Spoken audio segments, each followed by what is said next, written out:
Olá, meninas e meninos, sejam muito bem-vindos a mais uma aula de ensino religioso. Eu sou a professora Tatiane e esse é o nosso canal de comunicação Ensino Religioso Sem Tabu. Bom, essa aula vai ser direcionada aos alunos do oitavo ano, porém serve para os alunos, todos os alunos do Ensino Fundamental 2 que tiverem interesse pelo tema, tá? Então, hoje nós vamos tratar de público e privado, tá, pessoal? Então, primeiro nós vamos partir dos conceitos, né? Do que é público, que é relativo ou pertencente a um povo, a uma coletividade, relativo ou pertencente a um governo, de um país, um estado ou uma cidade. Isso é o conceito de público, que vocês vão encontrar no dicionário, vão encontrar no Google. Isso é o que é público, é tudo aquilo que pertence a muitas pessoas, a um povo ou a um país, tá bom? Então, o segundo conceito que a gente vai utilizar como base para a nossa pequena aula aqui no de vídeo é o que é privado. Então, privado é aquilo que é favorito, conselheiro ou protegido de um soberano, aquilo que é válido, é destituído de algo, é despojado, tá? É desapossado, ou seja, é privado. Então, o público e o privado, eles se são antagônicos entre si, ou seja, eles se opõem. Um público é para muitos e o privado é para poucos ou apenas um, né? Como nós vamos ver adiante. Nós vamos partir do conceito, né, do que é público e do que é privado, de que é, o público ele vai atingir muitas pessoas ao mesmo tempo. Por exemplo, nós vamos ter o público que atinge muitas pessoas ao mesmo tempo, mas que tem as suas restrições. Não é porque algo é público que ele vai estar disponível para toda e qualquer pessoa utilizar a qualquer momento. Vamos lá, vamos compreender esse conceito. Por exemplo, nós temos uma escola pública, tá? Nós estudamos em uma escola pública, onde qualquer pessoa pode se matricular e estudar nessa escola que é pública, que é financiada pelo governo. Então, qualquer pessoa chega lá, se matricula e pode estudar nessa escola. Até aí, ok. Mas pelo fato de eu estar matriculado nessa escola, não implica dizer que eu vou ter acesso a tudo dessa escola. Por exemplo, eu como aluno, eu não vou ter acesso aos computadores da secretaria, eu não vou ter acesso a estar dentro da cozinha da escola, né? É público? É, mas mesmo dentro do público, alguns espaços eles sofrem restrições, ou seja, privações. Então, mesmo dentro daquilo que é público, existem algumas coisas que são privadas, tá? Então, isso é um exemplo do que é público, mas que tem restrição. Dentro do privado, o privado ele pode existir várias categorias e diferenciações. Por exemplo, a sua casa ela é um espaço privado, seu e da sua família, ok? Ok. Dentro do seu espaço privado, entre o seu e a sua família, você vai ter, por exemplo, o seu quarto, que é um espaço privado seu, particular, tá? Que está dentro de um espaço que é privado, que é a casa, mas ainda é muito mais privativo, porque é seu espaço. Ah, professora, mas o meu quarto não é só meu, eu divido com o meu irmão. Tá. E partindo desse conceito, você ainda vai ter um espaço ainda muito mais privativo, por exemplo, a cama é sua, então é o espaço seu, privado. Então, o público, ele pertence a todos, mas nem todos vão poder ter acesso a tudo, e o privado ele pertence a poucos, e o acesso ele vai se restringindo à medida que a privação ela vai aumentando, a privacidade, na verdade, vai aumentando, tá? Então, devemos compreender que nem tudo que é público vai ser usado por todos a todo momento, e que nem tudo que é privado é apenas de uma pessoa, tá? Um exemplo que a gente pode dar para vocês ficarem bem ligados aí, redes sociais. As redes sociais, elas foram criadas para serem públicas, né? São coisas públicas. Você vai colocar ali o que você quer que as outras pessoas vejam. Se uma coisa é um segredo para você, você não vai colocar no seu Instagram, tá? Se uma foto ela é para você privada, você não vai colocar no seu Instagram, tá? Então, as redes sociais ela tem essa parte que ela é muito pública.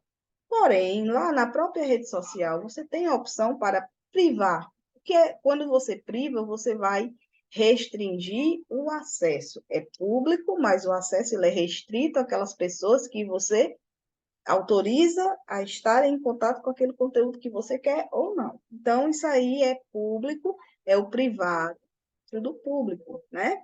Se estabelecendo ali. Mas como é que isso, público e privado, vai funcionar nas religiões, por exemplo? Bom, as religiões, todas elas, ou a grande maioria delas, possuem ritos. E esses ritos ou rituais, eles podem ser públicos ou podem ser privados. A maioria das religiões tem ritos públicos, mas grande parte dela também tem ritos que são privados. E a gente vai falar um pouco sobre esses ritos para a gente poder entender melhor. Vamos iniciar pelos ritos públicos e vamos passar por algumas religiões diferentes aqui, tá? Então, vamos começar pelos cultos evangélicos. Os cultos evangélicos são rituais praticados dentro do mundo evangélico e que são públicos. Todas as pessoas que quiserem estar ali, elas podem, inclusive são convidadas, né, para que ali estejam. Inclusive, os cultos públicos, eles são feitos exatamente com esta intenção de trazer pessoas para dentro daquela crença em específico, tá bom? Missas católicas. As missas católicas são um ritual público. Todas as pessoas podem participar assistindo à missa católica. Nem todas as pessoas podem participar desenvolvendo os rituais da missa católica. Veja aí o privado dentro do público. Apenas quem pode celebrar a missa, o sacerdote. Então, é algo que está privado ao sacerdote, apesar de ser um culto público, tá? As giras de candomblé. Quem quiser ir assistir uma gira de candomblé, pode. É algo que, em alguns momentos, é aberto ao público. Você pode estar ali assistindo como espectador, nem sempre como participante, tá? Muitas vezes, algumas religiões, para que você participe do ritual, você precisa estar iniciado na religião de alguma maneira. Mas, para assistir, você não precisa estar iniciado, você só precisa estar, decidir que você quer assistir. Se for um ritual aberto, você vai lá e assiste. Isso de qualquer religião.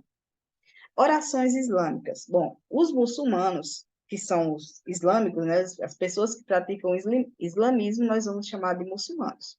Os muçulmanos, eles têm cultos, rituais públicos dentro de suas mesquitas, onde as pessoas podem ir assistir, né, que desejem. E eles têm também algumas orações que eles fazem em público, tá? Por exemplo, em determinadas horas do dia, todo muçulmano tem a obrigação de fazer suas orações.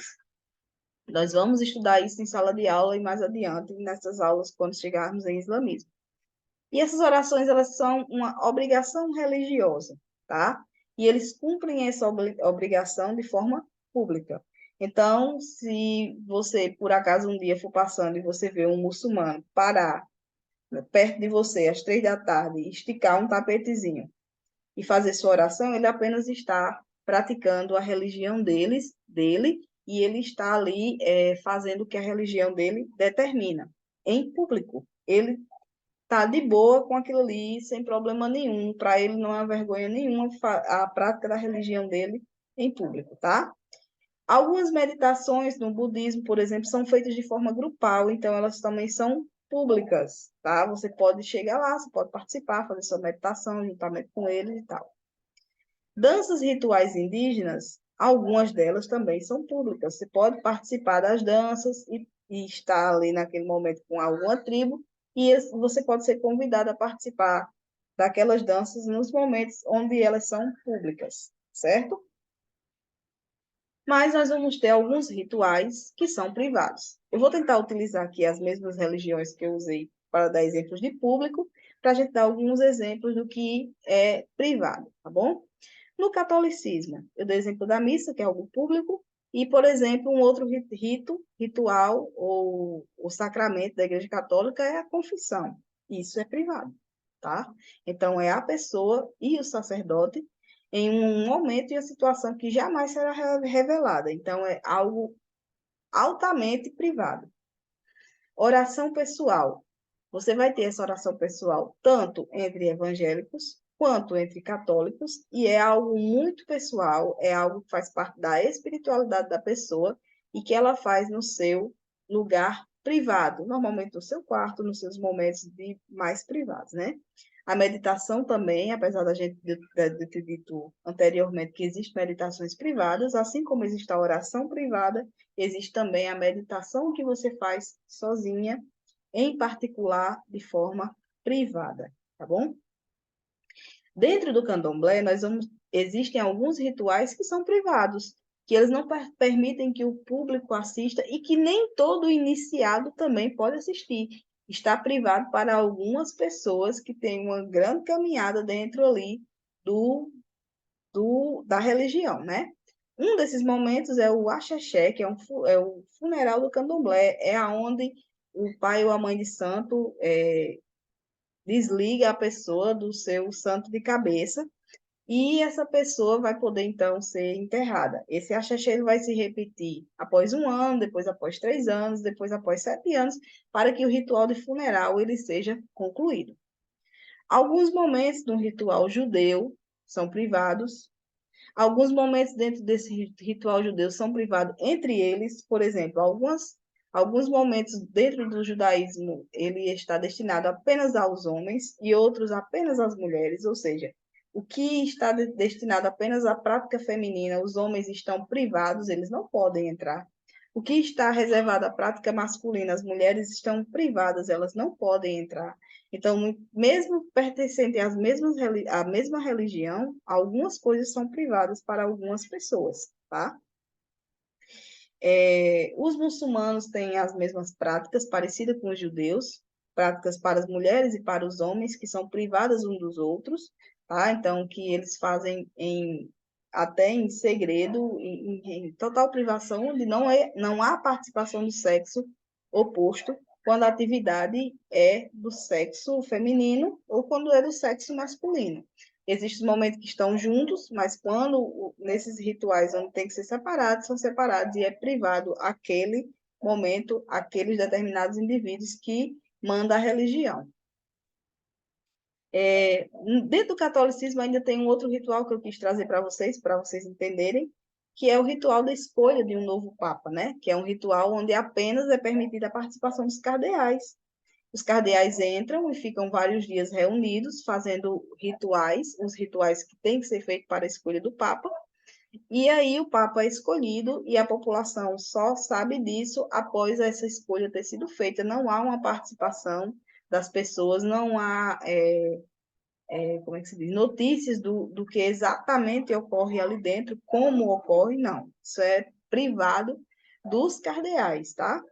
Que estão ali e só depois a população vai ficar sabendo qual decisão foi tomada. Um outro ritual é o Oricuri, que é um ritual indígena que tem voltado a ser praticado, onde indígenas que vivem na sociedade juntamente com os brancos se juntam e vão para as matas e passam 3 meses lá para que eles possam se restabelecer enquanto indígena, enquanto sua espiritualidade. Então, este é um ritual que ele é privado para as pessoas indígenas, tá?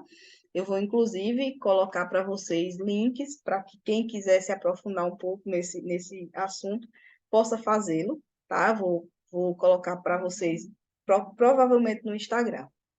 Então, pessoal, público e privado existe tanto na nossa vida pessoal, quanto na nossa vida religiosa, quanto na nossa vida profissional. Faz parte da nossa vivência no mundo ter coisas que são para todos e coisas que são privadas apenas para nós. Eu espero que vocês tenham compreendido, né, a essência da aula. Nossas dúvidas todas vamos esclarecer durante a aula, durante o decorrer do ano. Esse assunto ele vai ser recorrente. Nós vamos, mesmo quando chegar em outros conteúdos, buscar sempre essa questão do público e do privado para que a gente possa analisar certas questões de fundo religioso. principalmente no oitavo ano, né, que eu já comentei com vocês, que o conteúdo do oitavo ano é um conteúdo muito crítico, muito levado a questões do que é certo, o que é errado, e nada mais em alta do que o que é público e o que é privado para ser compreendido, trabalhado, respeitado dentro do ensino religioso, dentro das religiões e dentro da nossa vida, né? Espero que vocês todos tenham gostado. Qualquer dúvida, me procurem e até a próxima aula.